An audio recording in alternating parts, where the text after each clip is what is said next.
Baik, kita ke Bang Mudah-mudahan Anton.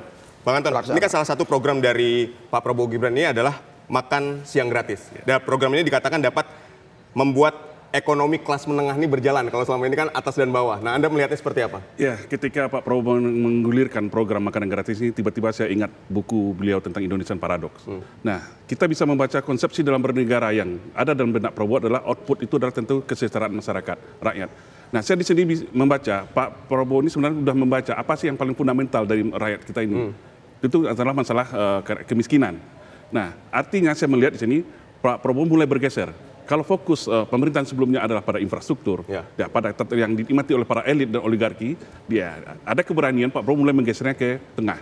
Karena ketika program makanan gratis, bayangin ratusan triliun, ya duit ini disebar ke masyarakat. Nah, ini akan mengalir uangnya di tengah masyarakat, tentu akan melahirkan pertumbuhan ekonomi. Akan kalau dalam sistem SDGs itu Sustainable Development Goals itu akan melahirkan pro-job, pro-poor, ya pro-green. Akan melahirkan pekerjaan, akan menuntaskan kemiskinan. Nah, saya melihat ini seperti sepakat dengan Bang Adiasa, ini program yang bagus, tapi kan biasanya kita kan implementasi ini, Bang. Implementasi nanti seperti apa? Jangan kita sasarannya adalah masyarakat menengah ke bawah, tiba-tiba supply-nya nanti dikuasai oleh para oligark lagi. Nah, bagaimana implementasi strateginya ini yang kita tunggu dari seorang. Jangan seperti bansos waktu COVID. Itu kan siapa yang menguasai supply-nya? Itu ngeri itu. Oke, itu soal nanti kita bahas ke segmen berikutnya. Kita menuju ke Mas Derajat terlebih dahulu. Mas Derajat, kalau tadi kita tangkap dari Mas Anton kan menyampaikan bahwa kalau di era Pak Jokowi fokus utamanya adalah soal pembangunan infrastruktur. Tapi kalau di Pak Prabowo nanti fokusnya itu adalah soal pengembangan SDM-nya ya. Nah, ini seberapa besar akan pengaruh terhadap pertumbuhan ekonomi secara nasional?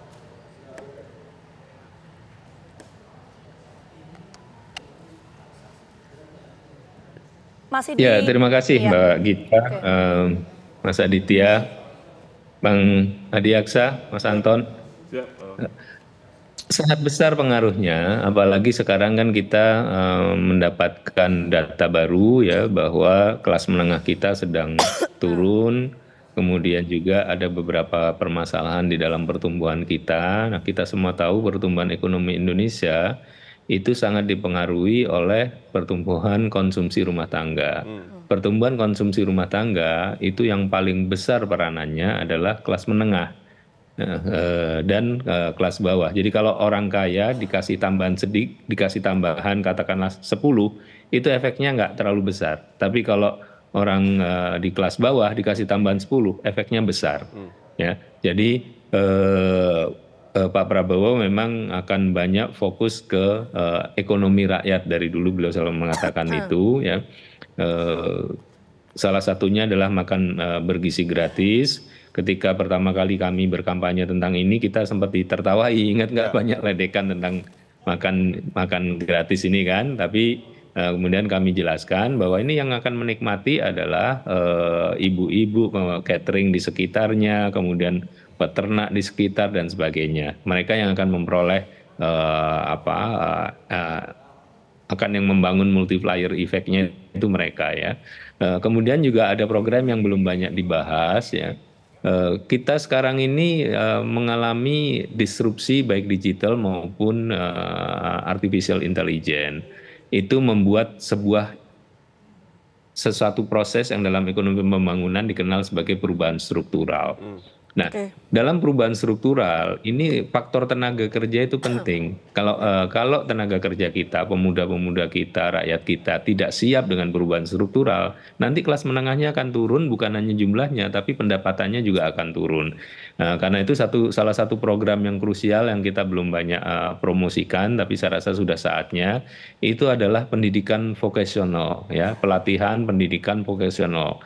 Itu keahlian-keahlian yang langsung dirasakan di lapangan pekerjaan ya, mulai dari apakah itu masak, apakah itu keahlian terkait IT, intinya keahlian-keahlian yang membuat tenaga kerja kita itu siap pakai. Karena kalau tidak mereka akan kedodoran ya. Jadi keahlian-keahlian vokasional itu nanti ada di bidang industri, ada di bidang manufacturing tentu saja, ada di bidang jasa, dan juga keahlian-keahlian di bidang yang nggak terpikirkan sebelumnya, seperti yang saya lakukan ya. Di background saya itu ada bibit-bibit tanaman untuk kehutanan ya. Itu ada keahlian baru yang kita bangun itu adalah auditor untuk kelestarian. Jadi dengan perubahan struktural dan juga transformasi yang dicanangkan Pak Prabowo, itu akan butuh banyak sekali keahlian-keahlian baru yang akan menjadi peluang bagi kelas menengah kita. Nah, jadi memang Pak Prabowo akan memberikan fokus ke sana, tapi jangan ditafsirkan kemudian infrastruktur nggak akan kita bangun atau kita anaktirikan, nggak. Karena investasi bidang infrastruktur itu tergolong ke dalam apa yang disebut investasi fundamental. Investasi fundamental itu ada di 4 tempat ya. Pertama adalah pendidikan, kemudian kesehatan, kemudian infrastruktur, dan kemudian kelembagaan. Ya, jadi investasi di bidang infrastruktur ini nggak bisa kita tinggalkan, tetap akan dijalankan oleh Pak Prabowo. Termasuk tadi ditanyakan soal fokus, salah satu fokus lainnya adalah produksi pertanian ya, melalui food estate, dan juga arahnya adalah supaya kita bisa mencapai swasembada energi maupun pangan. Tentu ini membutuhkan dana yang besar, makanya kita siapkan transformasi di bidang pendapatan negara supaya pajak-pajak yang selama ini nggak terkumpulkan, pajak-pajak yang seharusnya dibayar tapi nggak dibayar, potensi-potensi yang tersembunyi supaya bisa digali, itu akan kita lakukan. Dan insya Allah saya sebagai ekonom, saya bisa katakan bahwa yang kami siapkan itu bukan pajak-pajak yang membebani, memberi tambahan beban kepada rakyat. Yang kami siapkan adalah kami menggali yang selama ini itu nggak tergali. Ya. Pajak kita itu stuck di 10%. Saya sering mengatakan ada semacam kutukan 10% untuk rasio pajak kita.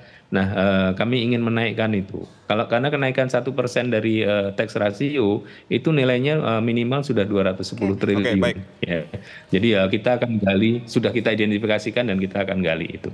Baik, fokus di kelas menengah, pertumbuhan ekonomi di kelas menengah, dan juga fokus di pendidikan berbasis keahlian. Kita akan melihat implementasinya seperti apa. Usai jeda, tetaplah bersama kami. Baik, kita lanjutkan kembali pemirsa, kita langsung menuju ke Bang Adi Aksa. Tadi kan Mas Derajat mengatakan mengenai perubahan struktur. Nah, Anda sepakat dengan itu? Sepakat, Mas Derajat ini ya saya harapkan beliau ini bisa jadi salah satu menterinya lah ya. Karena dia pakar udah lama ya di bidang ekonomi, dan saya kenal Mas Derajat ya. Dia juga manggil saya abang. Cuma begini Mas Derajat, perubahan struktur itu menurut saya ya nggak bisa kita lakukan optimal tanpa perubahan kultur.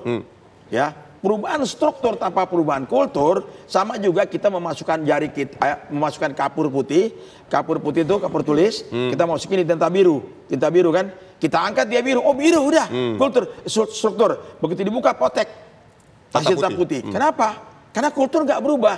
Bagaimana supaya ada perubahan kultur? Saya mengharapkan Pak Prabowo memilih menteri bukan karena mengakomodasi mata-mata partai, tidak mendengar inner circle dia sehingga kabinet menjadi banyak orang. Tapi tidak efektif. Saya mengharapkan beliau sebagai mantan 08 tuh Kopassus, pakai teori Kopassus sedikit efektif, ya kan? Lebih baik pulang lama daripada gagal dalam tugas. Sedikit efektif, ya. Itu yang saya. Jadi kalau besar-besar nggak efektif buat apa? Jadi supaya ada perubahan kultur, harus ada reward dan punishment. Ya seperti beliau mengatakan tadi, pemberantasan korupsi kita insya Allah wait and see. Saya percaya. Ada menteri yang korupsi, ada dia yang korupsi. Sikat habis, jangan lihat dia, jangan nepotisme anak siapa apa, sikat selesai. Saya pernah menteri 5 tahun Mas. Baik. Boleh cek track record saya di kantor. Jadi artinya saya ingin Pak Prabowo itu saya mendampingi beliau beberapa kali, 2014, 2019, 2024 saya juga masuk TKN di Jakarta ya.